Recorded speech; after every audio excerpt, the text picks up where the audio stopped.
음, 오늘은 명상의 어떤 유형들과 지혜가 증득되는 어떤 상태들을 한번 이야기해 보겠습니다.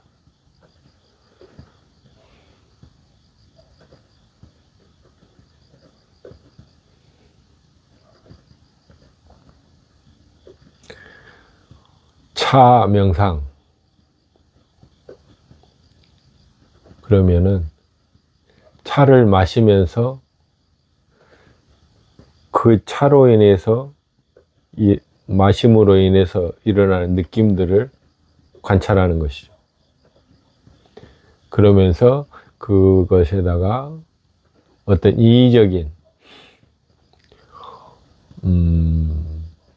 말하자면 차를 마시면 내 몸이 정화된다, 또는 차를 마심으로 해서 기운이 내려간다, 이러한 의미부여를 더하는 거죠. 물론 차도 좋은 차이고 또 그러한 기능이 있어야 될 것입니다. 보통 그것이 차 명상이에요.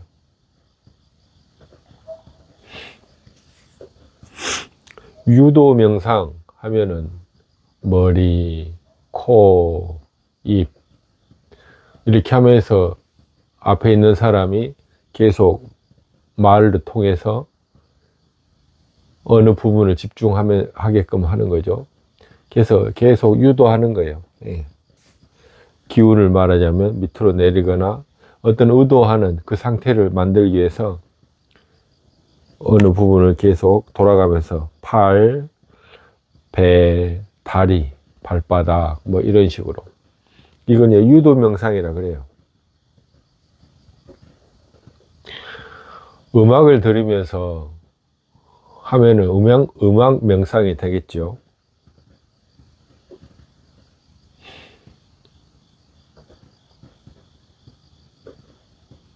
이런 외부적인 어떠한 것들을 이용해서 명상을 하게 되면 어떤 특정한 목적을 가지고 그것이 일어나게 할 수 있어요. 그래서 초보자들이나 아니면 생활 속에서 명상, 생활 명상 이런 것들은 말하자면 직장에서 많이 피로해져 있고 스트레스가 많은 사람들에게는 편안한 음악 같은 거, 그리고 이완되게끔 스트레칭이 필요하겠죠. 또는 아주 편안해지는 어떤 스토리도 좋을 테고.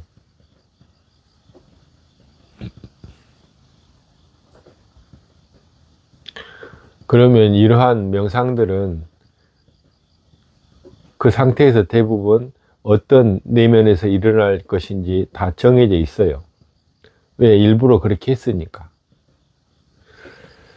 근데 이빠사나나 사마타 이런 명상들은, 이빠사나는 어느 한 지점, 뒤꿈치를 집중하면서 거기서 일어나고 사라지는 그 느낌을 관찰하는 것이거든요.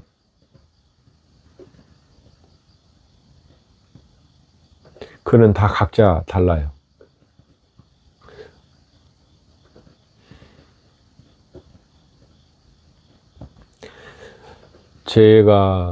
저의 스승께서는 저한테 몇 가지 귀가 아프도록 반복적으로 강조하는 것들이 있었어요. 그 중 하나가 명상, 소위 눈 감고 집중에 들어갔을 때 일어나는 현상에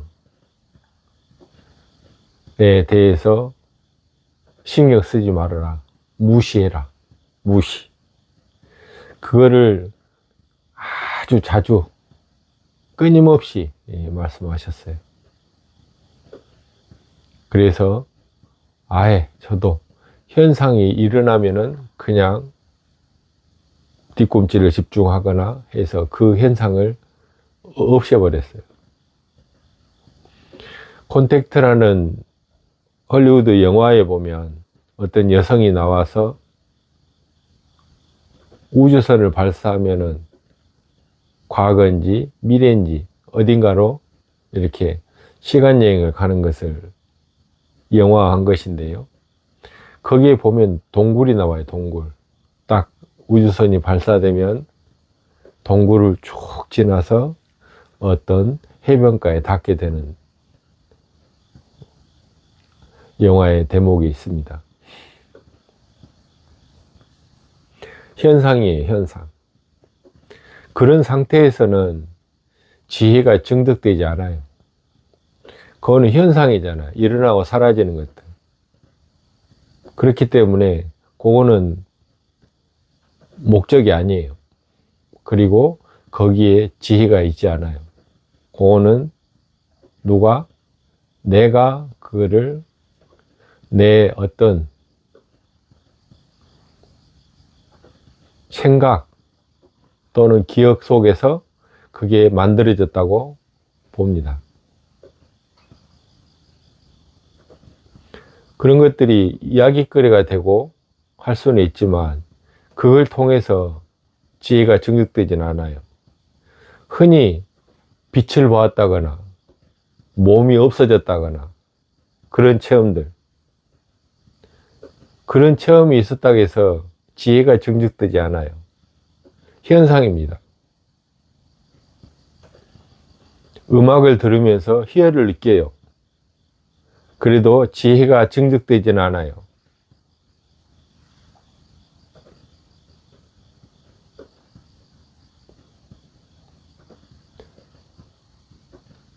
한 곳을 고요하게 들여다보고 있으면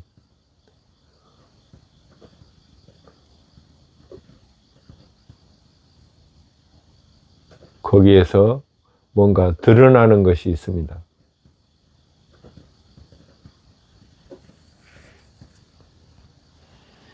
거기 어디에 서 그렇게 지혜가 드러나는지는 알 수 없습니다.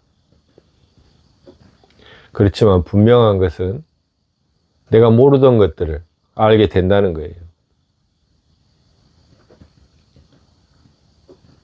저는 연기, 12연기법을 좋아하고 늘 그것을 공부하는 걸 좋아합니다.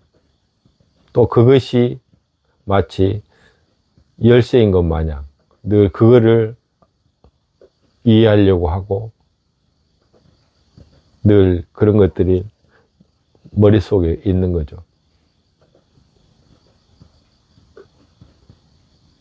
그것이 느닷없이 확연히 마치 영화처럼 그게 쭉 이해가 되고 보입니다. 그런 건 어디에도 설명이 없어요. 하지만 그걸로 인해서 연기의 이해력이 향상된다는 거예요. 그것이 마무리되는 게 아니고 지속적으로 더 나은 지식들이, 지혜들이, 알미 보여집니다. 계속 내가 어느 한 점에 마음을 두고 거기에 머물렀을 때 모든 것이 인식되지 않고 오직 그것만 남았을 때 뭔가가 드러납니다. 현상이 사라진 곳이죠. 현상이 사라진 곳. 그래서 여러분들이 어떤 희열을 느낀다거나 뭐 부처님을 뵙는다거나 보살이 나타난다거나 어떠한 뭐 신령한 어떤 현상을 봤다거나 이런 것이 나쁘진 않지만 그런 것을 자주 보는 건 바람직하지 않아요. 도움 안 되거든. 그렇지만은 그것도 하나의 현상이고 볼거리이고 또 내가 가는 여정에서 나타나는 것들이에요. 그래서 무조건 무시하라는 게 아니고 그런 것들을 너무 일부러 보려고 애쓰지 말아라. 그리고 보였다 해도 적당히 끝내야지 그걸 즐기거나 계속 그거를 자꾸 늘어지면 그것 또한 번뇌가 된다.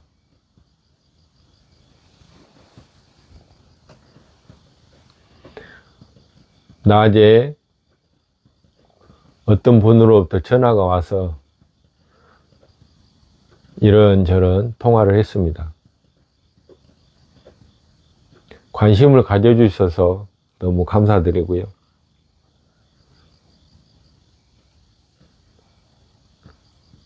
저는 제가 느꼈던 것들을 토대로 해서 여러분들과 나누고 싶습니다. 이런 것들이 이 영상을 보시는 분들에게 조금이라도 도움이 되길 바랍니다. 어떤 수행법, 어떤 텍스트, 책 이런 것들에 의존하는 지식적인 차원에서 실천하고 감각적으로 느끼면서 그것들이 실제로 알아보는, 느끼면서 판단해보는 이런 것들에 대해 도움이 드리고자 하는 것이에요. 머리로 알고자 하는 것은 제 영상이 도움이 안 될 수 있어요. 그렇지만 여러분의 도움, 체험들에서 어떤 의문이 있었거나 또는 그런 것들에 대해서 알고 싶은 것들이 겹치는 게 있다면 분명히 도움이 될 것입니다.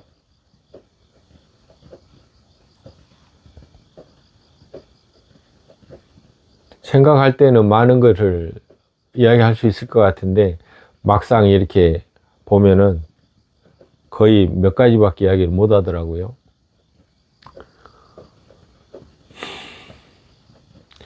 어쨌든 지속적으로 또 반복하고 할 거예요. 그러면서 거기에서 중첩되는 것들이 있어서 조금씩 알아가는 시간들이 될 것입니다. 또 댓글을 달아서 더 질문 형태가 된다면 좋은 대화가 되겠죠. 지금 이 시간에는 명상 상태에서 어떻게 지혜가 증득되는가. 명상은 또는 수행은 어떤 목적, 마음 공부가 아니라 어떤 신비한 힘을 갖기를 원한다거나 또는 다른 목적을 해서 거기에 정형화된 어떤 수행법도 있습니다. 그래서 그런 것들은 마음 공부에 맞춰져 있지 않아서 힘을 키우거나 어떤 신통력을 부리는데 맞춰져 있어서 마음 공부하고는 또 달라요. 그렇지만 거의 모든 수행법들이 다 이야기합니다. 깨닫는다. 아무리 허접한 수행법이라도 그걸 한번 깨닫는다라고 가장 나중에 목표 지점을 그렇게 잡아져 있습니다. 그래서 이런 것 저런 것 다 해도 결국에는 마음 공부로 귀결시킨다는 거죠. 그게 되든 안 되든. 어찌됐든 마음 공부라는 것은 자기가 가지고 있는 정보에 의한, 만약에 진주가 내 눈앞에 있는데 그게 진주인지 모르면 그건 진주가 아니잖아요. 금반지가 있는데 그게 금반지인지 모르면 그건 금반지가 아니에요. 말하자면 가치가 없다는 뜻이에요. 그래서 금을 캐기 위해서는 금에 대한 알미 있어야 되겠죠.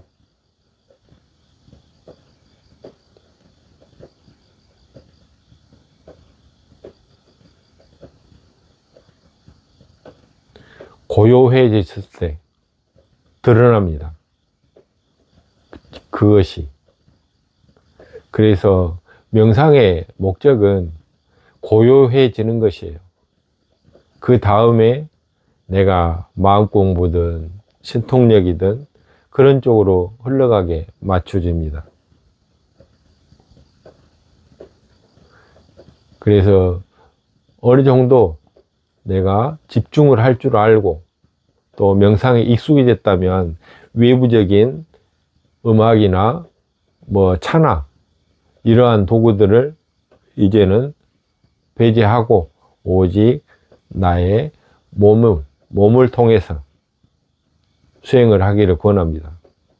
그리고 육체의 한 점을 온전하게 집중함으로 해서 거기에 마음이 모이면 고요해지고 그걸 토대로 해서 지혜가 드러나는 것을 볼 수 있습니다.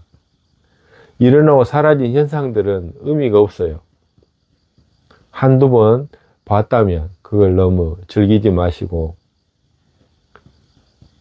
어떤 지혜가 증득되지 않는다면 의문을 가져야 됩니다. 나는 맨날 앉아있는데도 아무것도 얻어지는 게 없어 라면은 뭔가 빠진 게 있는 거예요.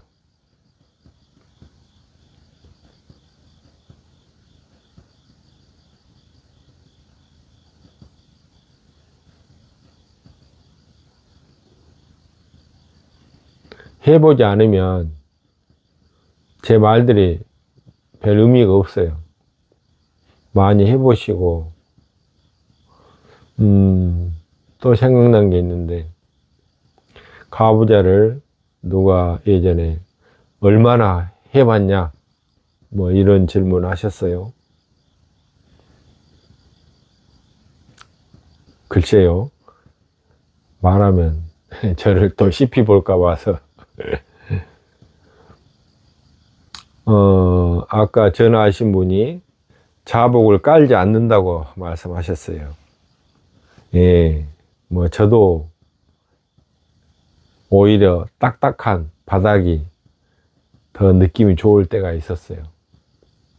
근데 3시간, 4시간, 뭐 8시간, 10시간 이렇게 앉아 있으려면 자복이 필요해요.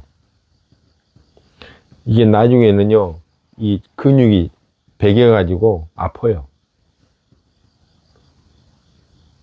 그냥 맨바닥에 한두 시간은 그냥 앉아 있어도 상관없는데 길게 앉아 있으려면 자복이 필요합니다.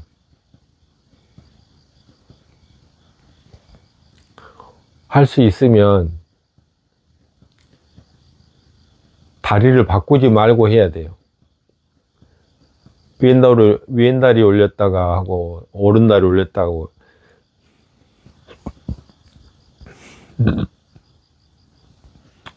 그렇게 하면 안 돼요. 말하자면 기운이 풀려버려요. 이렇게 압력이 생기는데 압력이 풀려버리잖아요. 그리고 그 과정에서 집중력도 다시 다 흩어져 버리고. 만약 항마자를 했으면 항마자만 하세요. 죽으나 사나. 길상제를 하시겠다면 길상제만 하세요. 그래야 오래 앉을 수 있어요. 왼다리든 오른다리든 분명히 올려보면 차이는 있습니다. 그렇지만 예전에도 말씀드렸지만 저는 항마자를 해요.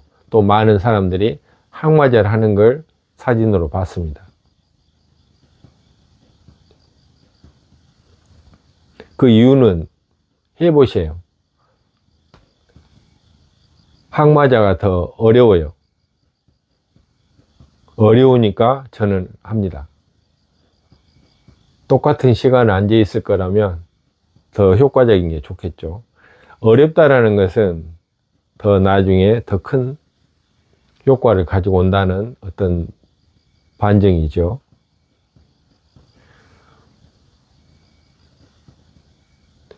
한 번씩 하면 한 3시간 정도 하루에 하시겠다면, 좀 익숙하신 분들은 3시간 정도 해주시면 분명히 큰 효과를 볼 거예요.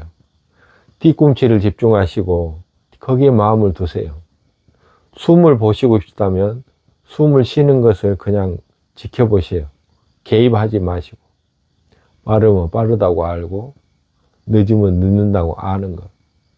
그리고 그걸 그대로 보세요. 처음에 지켜보는 사람들은 숨이 잘 쉬어지다가 갑자기 숨을 지켜보니까 빨라지거나 오히려 숨이 가파진 사람들도 있어요. 계속 연습하세요. 그럼 빨라졌으면 빨라졌다는 거를 아시면 돼요. 그걸 막 어떻게 통제하려고 하지 마시고 그냥 보세요. 통제하려고 하는 게 아니고 그냥 지켜보면 돼요. 그래서 자기를 진정시키세요. 숨을 통제하는 것보다는 괜찮다고 마음을 달래주시라 이 말이에요. 그러다 보면 쳐다봐도 숨이 그대로 쉬던 대로 쉬게 돼요.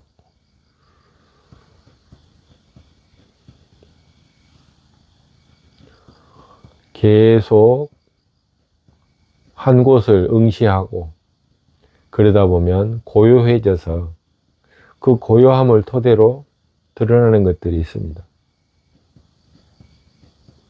그러한 체험들을 해보시기 바랍니다.